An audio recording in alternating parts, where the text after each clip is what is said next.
ഇതിൽ ഗവൺമെൻറ്റിൻ്റെ ഭാഗത്ത് ഈ കാര്യം ഇതിൽ മാത്രമല്ല, നേരത്തെ തന്നെ ഇപ്പോൾ എല്ലാ സംഘടനകളും ഇതിൽ ഈ ഓണറേറിയം വർദ്ധിപ്പിക്കണമെന്ന് പറയുന്നുണ്ട്. നേരത്തെ തന്നെ സർക്കാരിൻ്റെ മുന്നിലുള്ള വിഷയമാണ്. നമുക്ക് ധനവകുപ്പുമായിട്ട് ആശയം നടത്തുന്നുണ്ട്.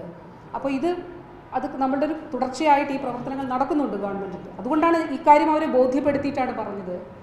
ഇതിൽ സർക്കാർ കൺസേൺഡ് ആണ്, ഇനിയും ഉയർത്തണം എന്നാണ് സർക്കാരിൻ്റെ നിലപാട്.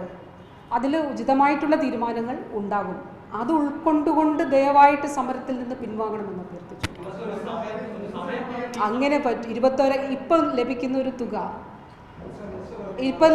തുക 3 ഇരട്ടിയായിട്ട് വർദ്ധിപ്പിക്കുകയും ഇപ്പം നമ്മളൊരു അതിനോടൊപ്പം തന്നെ അത് സമയബന്ധിതം എന്നുള്ള നിലയിൽ ഇന്ന സമയം മുതൽ കൊടുക്കാമെന്ന് വെച്ചാൽ നമുക്കൊരു ഗവൺമെൻറ്റിനെ സംബന്ധിച്ചിടത്തോളം നമുക്ക് ആ നിലയിൽ അത് സാധിക്കുന്നില്ല. പ്രായോഗികമായി നമുക്ക് ചെയ്യാൻ കഴിയുന്നത് എന്താണ് എന്നുള്ളത് അതാണല്ലോ ഗവൺമെൻറ് പരിശോധിക്കുന്നത്.